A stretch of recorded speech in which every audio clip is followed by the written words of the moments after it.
Neil Gordon Kinnock. Baron Kinnock is a British Labour Party politician. He served as a Member of Parliament from 1970 until 1995, first for Bedwellty and then for Islwyn. He was the leader of the Labour Party and leader of the opposition from 1983 until 1992, making him the longest-serving leader of the opposition in British political history. Following Labour's fourth consecutive defeat in the 1992 general election, Kinnock resigned as leader and resigned from the House of Commons 3 years later to become a European Commissioner. He went on to become the Vice President of the European Commission under Romano Prodi from 1999 to 2004. Until the summer of 2009, he was also the Chairman of the British Council and the President of Cardiff University. Early life: Kinnock, an only child, was born in Tredegar, Wales. His father Gordon Herbert Kinnock was a former coal miner who suffered from dermatitis and later worked as a labourer. And his mother Mary Kinnock was a district nurse. Gordon died of a heart attack in November 1971 aged 64. Mary died the following month aged 61. In 1953, 11-year-old Kinnock began his secondary education at Lewis School, Pengham, which he later criticised for its record on caning in schools. He went on to the University College of South Wales in Monmouthshire, obtaining a degree in Industrial Relations and History in 1965. A year later, Kinnock obtained a postgraduate diploma in education. Between August 1966 and May 1970, he worked as a tutor for a workers' educational association.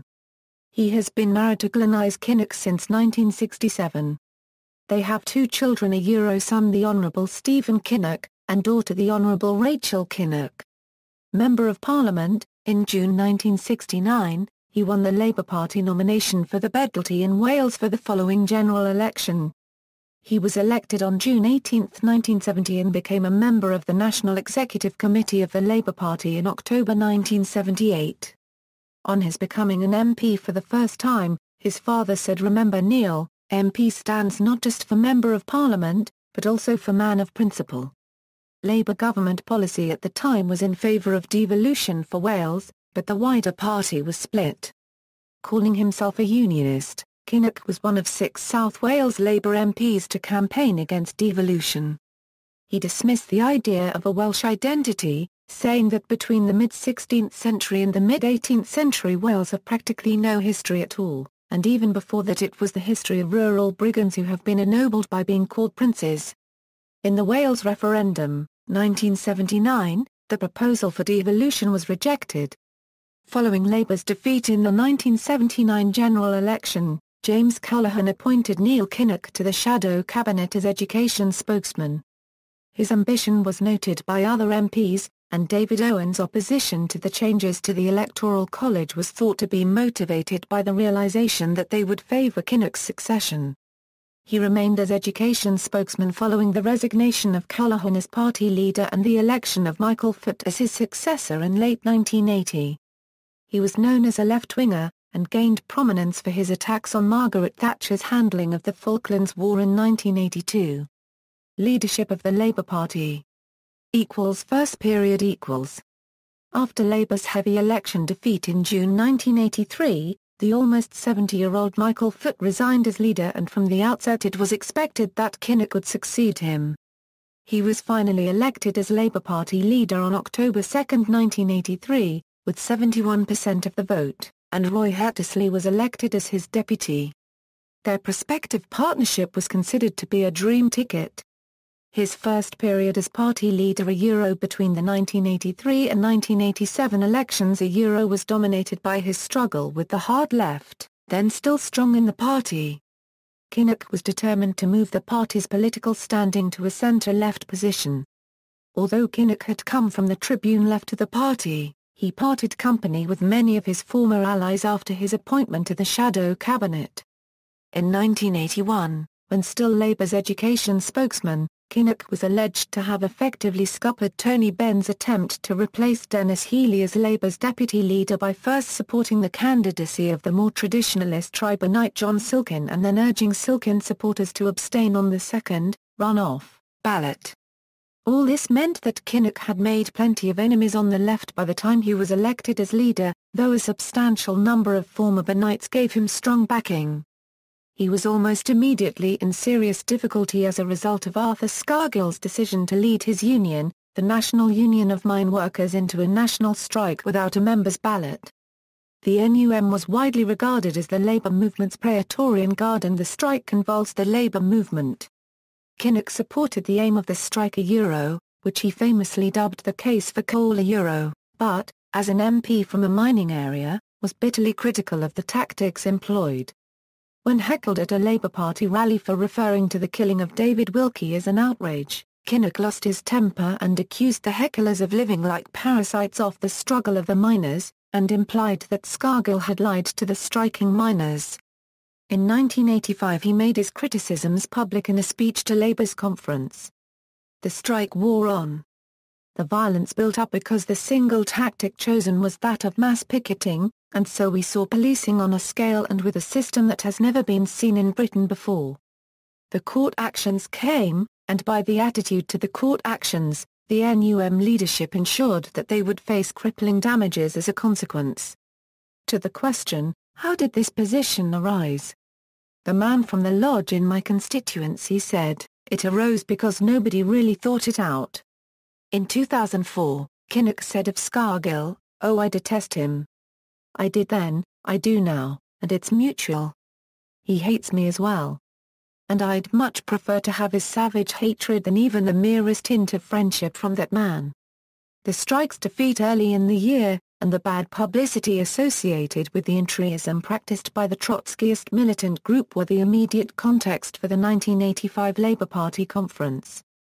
Earlier in the year, left-wing councils had protested at government restriction of their budgets by refusing to set budgets, resulting in a budget crisis in the militant-dominated Liverpool City Council. Kinnock attacked militant and their conduct in a speech delivered at the conference. "I'll tell you what happens with impossible promises. You start with far-fetched resolutions. They are then pickled into a rigid dogma, a code, and you go through the years sticking to that, outdated, misplaced, irrelevant to the real needs, and you end in the grotesque chaos of a Labour Council a Labour Council. A hiring taxis to scuttle round a city handing out redundancy notices to its own workers. I'm telling you, and you'll listen, you can't play politics with people's jobs and people's services." One Liverpool MP, Eric Heffer, a member of the NEC, left the conference stage in disgust at Kinnock's comments. In June 1986 the Labour Party finally expelled the deputy leader of Liverpool Council, the high-profile militant supporter Derek Hatton, who was found guilty of manipulating the rules of the district Labour Party. By 1986, the party's position appeared to strengthen further with excellent local election results and a thorough rebranding of the party under the direction of Kinnock's Director of Communications Peter Mandelson, as well as seizing the Fulham seat in West London from the Conservatives in an April by-election. Labour, now sporting a continental social democratic-style emblem of a rose, appeared to be able to run the governing Conservatives close, but Margaret Thatcher did not let Labour's makeover go unchallenged. The Conservatives' 1986 conference was well managed, and effectively relaunched the Conservatives as a party of radical free-market liberalism. Labour suffered from a persistent image of extremism, especially as Kinnock's campaign to root out militant dragged on as figures on the hard left of the party tried to stop its progress. Opinion polls showed that voters favoured retaining the United Kingdom's nuclear weapons and believed that the Conservatives would be better than Labour at defending the country. 1987 general election in early 1987, Labour lost a by-election in Greenwich to the Social Democratic Party's Rosie Barnes. As a result, Labour faced the 1987 election in some danger of coming third in the popular vote, with the Conservatives once again expected to secure a comfortable win. In secret, Labour's aim became to secure second place. Labour fought a professional campaign that at one point scared the Tories into thinking they might lose, although there was still a Conservative majority of well over 100 seats to overturn. Mandelson and his team had revolutionised Labour's communications a transformation symbolised by a party election broadcast popularly known as Kinnock, the movie. This was directed by Hugh Hudson and featured Kinnock's 1985 conference speech, and shots of him and Gleney's walking on the Great Ormond Llandudno, and a speech to that year's Welsh Labour Party conference asking why he was the first Kinnock in 1,000 generations to go to university. On polling day, Labour easily took second place, but with only 31% to the SDP Liberal Alliance's 22%. Labour was still more than 10 percentage points behind the Conservatives, who retained a three-figure majority in the House of Commons. However, the Conservative government's majority had come down from 144 in 1983 to 102. Significantly, Labour had gained 20 seats at the election. Labour won extra seats in Scotland, Wales and Northern England, but lost ground particularly in southern England and London, where the Tories still dominated. The Conservatives also regained the Fulham seat which it had lost to Labour in a by-election just over a year earlier. Second period a few months after the election, Kinnock gained brief attention in the United States in August 1987 when it was discovered that then U.S. Senator Joe Biden of Delaware plagiarized one of Kinnock's speeches during his 1988 presidential campaign in a speech at a Democratic debate in Iowa. This led to Biden's withdrawing from the race. The second period of Kinnock's leadership was dominated by his drive to reform the party's policies to gain office.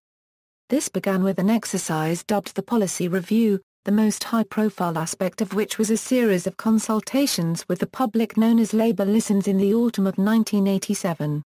After Labour Listens, the party went on, in 1988, to produce a new Statement of Aims and Values meant to supplement and supplant the formulation of Clause 4 of the party's constitution and was closely modelled on Anthony Crewland's Social Democratic thinking emphasising equality rather than public ownership.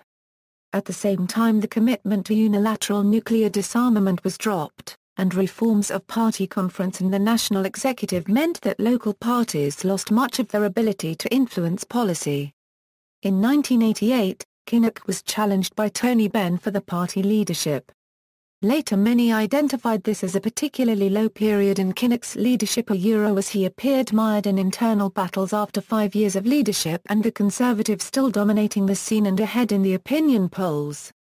In the end, though, Kinnock won a decisive victory over Benn and would soon enjoy a substantial rise in support. The policy review reporting in 1989 coincided with Labour's move ahead in the polls as the poll tax row was destroying Conservative support, and Labour won big victories in local by-elections. In December 1989, he abandoned the Labour policy on closed shops a decision seen by many as a move away from traditional socialist policies to a more Europe-wide agenda, and also a move to rid the party of its image of being run by the unions. Kinnock was also perceived as scoring in debates over Margaret Thatcher in the Commons previously an area in which he was seen as the and finally Michael Heseltine challenged Thatcher's leadership and she resigned on November 28, 1990 to be succeeded by John Major. Kinnock greeted Thatcher's resignation by describing it as very good news, and demanded an immediate general election. Public reaction to Major's elevation was highly positive. A new Prime Minister and the fact that Kinnock was now current leader of a major party reduced the impact of calls for time for a change. Neil Kinnock's showing in the opinion polls dipped. Before Thatcher's resignation, Labour had been up to 10 points ahead of the Tories in the opinion polls, but many opinion polls were actually showing the Tories with more support than Labour, in spite of the deepening recession. By now Militant had finally been rooted in the party, and their 2 MPs were expelled at the end of 1991, in addition to a number of supporters. The majority in the group were now disenchanted with entryism, and choose to function outside Labour's ranks, forming the Socialist Party. 1992 general election, backbenchers and retirement . In the 3 years leading up to the 1992 election, Labour had consistently topped the opinion polls, with 1991 seeing the Tories snatch the lead off Labour more than once before Labour regained it. Since Major's election as Conservative leader, Kinnock had spent the end of 1990 and most of 1991 putting pressure on Major to hold the election that year, but Major had held out and by the autumn he had insisted that there would be no general election in 1991. Labour had gained 4 seats from the Conservatives in by-elections since the 1987 general election, having initially suffered disappointing results in some by-elections, namely a loss of the Govan seat in Glasgow to the Scottish National Party in November 1988. However, by the end of 1991, the Conservative majority still stood at 88 seats and Labour needed to win more than 90 new seats to gain an overall majority. In the run-up to the election, held on April 9, 1992, most opinion polls had suggested that the election would end in a hung parliament or a narrow Labour majority. In the 1992 election, Labour made considerable progress reducing the Conservative majority to just 21 seats. It came as a shock to many when the Conservatives won a majority, but the triumphalism perceived by some observers of a Labour Party rally in Sheffield may have helped put floating voters off. Although internal polls suggested no impact, while public polls suggested a decline in support had already occurred, most of those directly involved in the campaign believe that the rally really came to widespread attention only after the electoral defeat itself, with Kinnock himself changing his mind to a rejection of its negative impact over time. On the day of the general election, the Sun newspaper ran a front page featuring Kinnock with a headline, "If Kinnock wins today, will the last person to leave Britain please turn out the lights?" Kinnock blamed the newspaper in his resignation speech for losing Labour the election, along with other newspapers who had backed the Conservatives in the run-up to the election.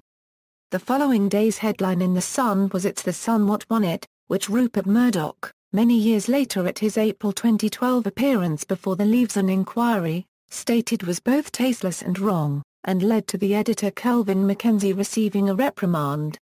The Labour-supporting Daily Mirror have backed Kinnock in the 1987 election and again in 1992. Less expected was the Financial Times backing of Kinnock at the 1992 election.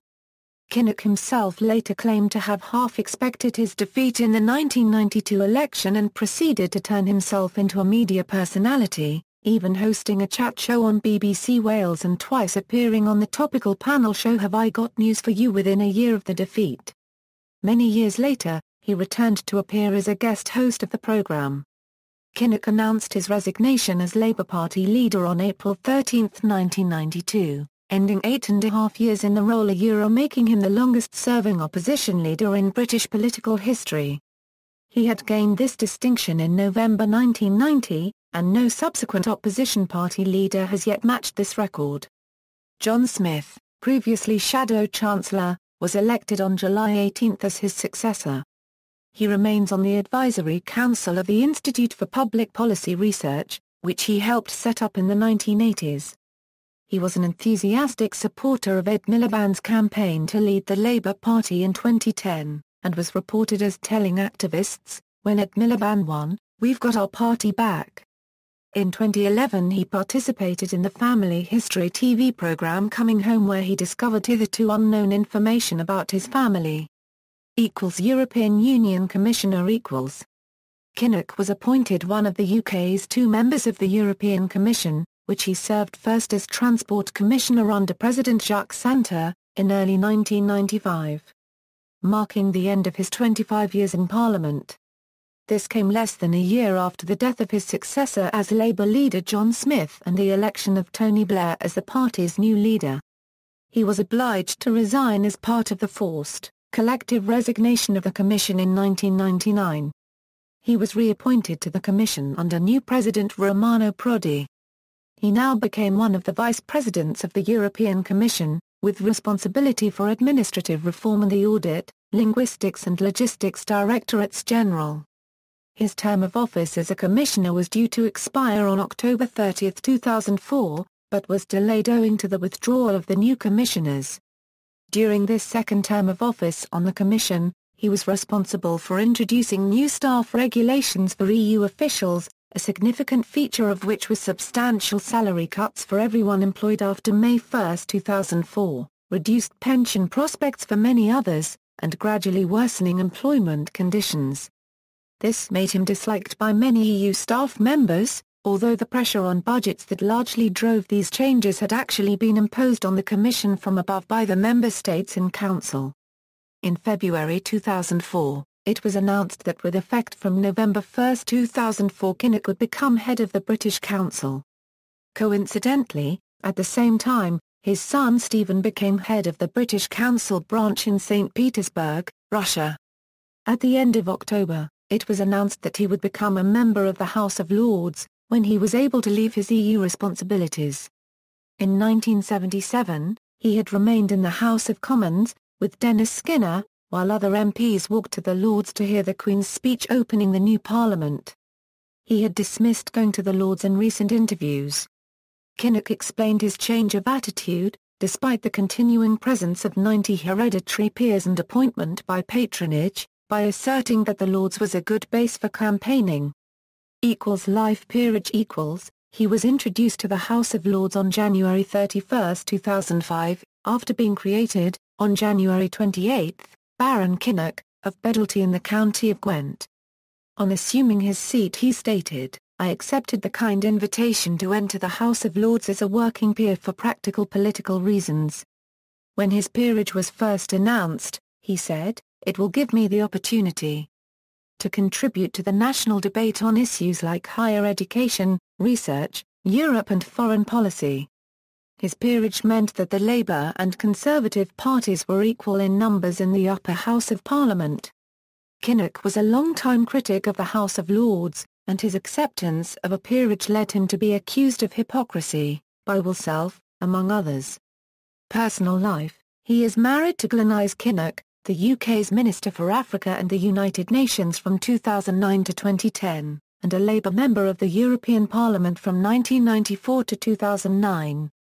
When she was made a life peer in 2009, they became one of the few couples both to hold titles in their own right. The two met while studying at University College, Cardiff, where they were known as the Power and the Glory, and they married on March 25, 1967. Previously living together in Peterston-super-Ely, a village near the western outskirts of Cardiff, in 2008 they moved to Tufnell Park, London, to be closer to their daughter and grandchildren. They have a son, Stephen, and a daughter, Rachel. Neil Kinnock, through his son Stephen, is also the father-in-law of Helle Thorning-Schmidt, the former Danish Prime Minister. On April 26, 2006, Kinnock was given a 6-month driving ban after being found guilty of 2 speeding offences along the M4 motorway, west of London. Neil Kinnock is a lifelong Cardiff City FC fan and regularly attends matches. He was portrayed by both Chris Barry and Steve Coogan in the television show Spitting Image and by Ewan Cuthbertson in the Scottish film In Search of Larche. Kinnock has been described as an agnostic and an atheist. Like his wife, he is a patron of the British Humanist Association. Styles and titles: Mr. Neil Kinnock, MP, the RT Honourable Neil Kinnock, MP, the RT Honourable Neil Kinnock, the RT Honourable Lord Kinnock, PC. See also, Sustrans. References. Further reading: Martin Westlake and Ian St. John, Kinnock, Little Brown Book Group Limited, 2001. ISBN 0-316-84871-9. Peter Kellner, Essay on Neil Kinnock and G. Rosen, Dictionary of Labour Biography, Politicos Publishing, 2001. ISBN 1-900-2301-18-8, George Drower, Neil Kinnock, The Path to Leadership, Weidenfeld and Nicholson, 1984. Greg Rosen, Old Labour to New, Politicos Publishing, 2005. ISBN 1-84275-045-3, Patrick Intour and Colin Hughes, Labour Rebuilt, Fourth Estate, 1990. External links: Neil Kinnock on the Home Secretariat Euro Unregistered Trademark S Ambitions, and Cameron, Hansard 1803 Euro 2005, Contributions in Parliament by Neil Kinnock, Neil Kinnock 2010 interview, dailymail.co.